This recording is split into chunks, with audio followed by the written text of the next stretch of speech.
parents left in a hurry, like they always did. Mrs. Carter barely looked at me as she adjusted her earrings, her voice tight with distraction. Emma's already asleep.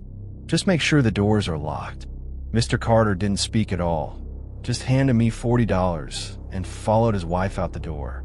The second their car pulled away, the house seemed to exhale, settling into an eerie silence. I'd babysat for the Carters before. Their house was nice, too nice, really.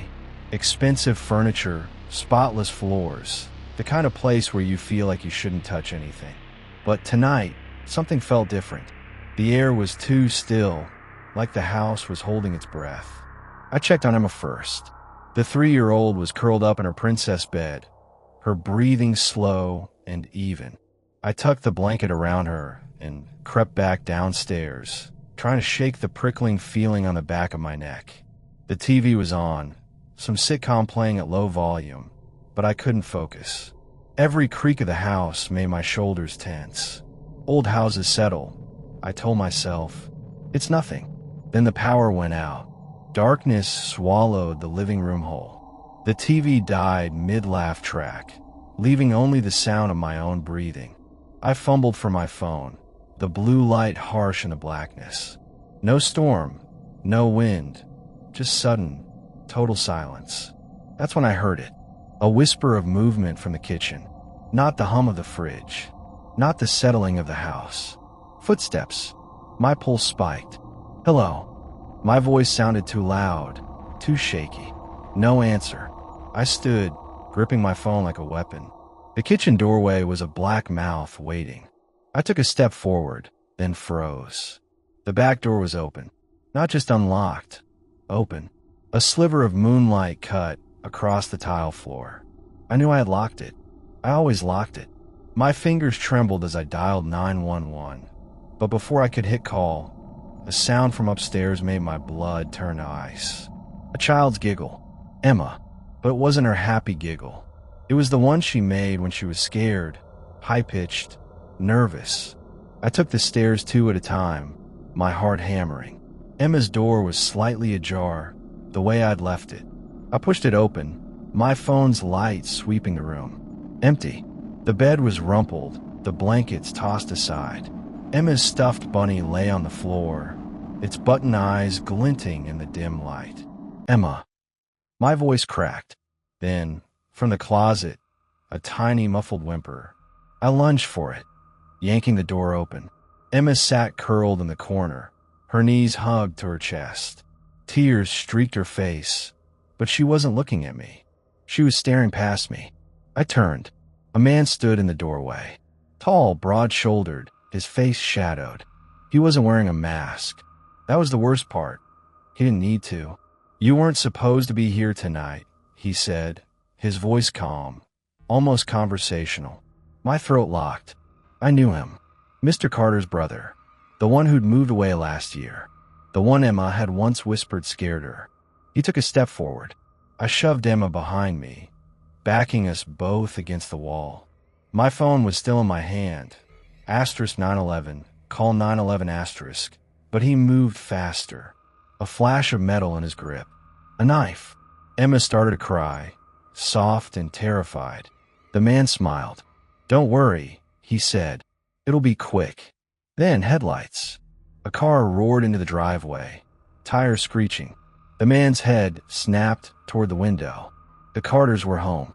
He hesitated, just for a second, and that was all I needed. I grabbed Emma and ran, slamming the bedroom door behind us. His roar of fury followed us down the hall. The front door burst open. Mr. Carter's voice, sharp with panic. Emma, Emma. We crashed into him at the bottom of the stairs. Emma sobbed into his chest as Mrs. Carter screamed. What the hell is going on? I couldn't speak. I just pointed upstairs. Mr. Carter didn't hesitate. He took the steps 2 at a time, his brother's name a snarl on his lips. But the house was empty. The police came. They searched every room, every closet. No sign of him. The back door was still open, swaying slightly in the wind. They believed me. The Carters believed me. But as I sat on their too-perfect couch, wrapped in a blanket, One of the officers pulled me aside. "He's done this before," he said quietly. "Not here. Another state. He likes to scare people, especially kids." I stared at him. He had a knife. The officer's mouth tightened. "He's never hurt anyone. Not yet." That was the worst part, because monsters don't always look like monsters. And sometimes, they're already inside the house.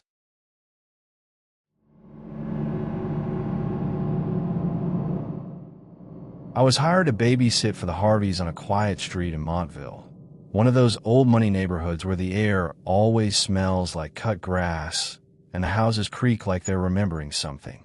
The kind of place where nothing ever happens. Or so I thought. It was a last-minute job. I got the call at 5 p.m. from Mrs. Harvey, who sounded rushed and breathless.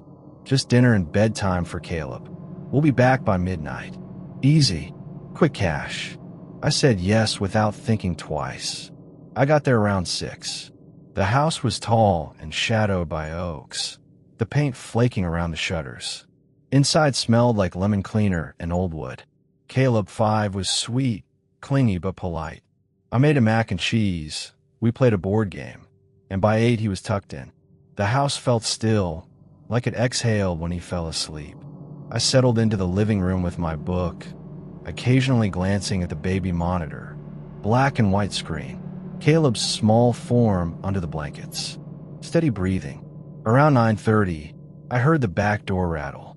Not loud, just a subtle, metallic click like someone was testing the knob. I froze. It wasn't windy, and the Harveys had no pets. I muted the TV and waited. Nothing. I went to the kitchen and flicked on the porch light. The yard was empty, but the swinging gate at the back fence was wide open. I locked the door and tried to shake it off. Probably the wind. Or a deer. Montville had deer, right? Back on the couch, the baby monitor buzzed softly. I glanced at it and stopped. The screen was black. Then, suddenly static hissed. I adjusted the antenna. It flicked back on. Caleb was sitting up, but he wasn't moving. He was facing the wall, back to the camera, completely still. I waited for him to lie back down, call out something. Nothing. Just that eerie stillness. I went upstairs. "Caleb," I whispered from the doorway. He turned. His eyes were wide, confused. "There was a man," he said. He stood by my bed. My skin went cold. I scanned the room. Closet open. Window locked. No one. "No one's here, buddy," I said, trying to sound normal. "You probably had a bad dream." He didn't protest. Just lay back down, eyes open, watching me like he didn't quite believe me. Back downstairs, I locked every door and window again. I felt stupid, paranoid, but I left the lights on in every room and sat stiff on the couch, scrolling through my phone just to stay awake. At 10:50, the front door unlocked. Not a knock, not a rattle. The deadbolt clicked. I shot up, heart hammering. "Mr. Harvey," I called, voice cracking. No response. I crept to the foyer, gripping the heavy fireplace poker I'd grabbed minutes before. The door was still closed, the lock now unlocked. I hadn't heard a key. I waited. Nothing. I relocked the door. Called Mrs. Harvey. No answer. I texted her. "Someone's trying to get in. Please call me." No reply. I nearly jumped out of my skin when the baby monitor went static again. Racing upstairs, I found Caleb asleep, undisturbed. But something was off. The closet door was ajar. I could have sworn I'd left it closed. I walked over, every step heavy. I pushed it open with the poker. Empty. I backed away, hands shaking. Went downstairs and called 911. The dispatcher was calm. "Stay on the line, ma'am. Officers are on the way." The front door rattled again. Not loud, just a quiet test. Like before. "Someone is here," I whispered. Footsteps ran upstairs. I dropped the phone and bolted after them, screaming Caleb's name. His bed was empty. I turned in time to see the attic ladder folding up, a leg disappearing into the ceiling. I lunged, caught Caleb's foot, yanked him down. He tumbled into my arms, sobbing. I didn't look. I just grabbed him and ran downstairs, out into the yard barefoot. dialing 911 again with shaking hands. The police arrived 5 minutes later. It felt like hours. They searched the house. The attic had a blanket and a pile of food wrappers, a disposable phone, a knife. Someone had been living there. For how long? No one knew. There were smudge marks on the inside of the vents, scratches in the walls behind the closets, a hidden crawl space behind Caleb's dresser, just wide enough for someone to slide through.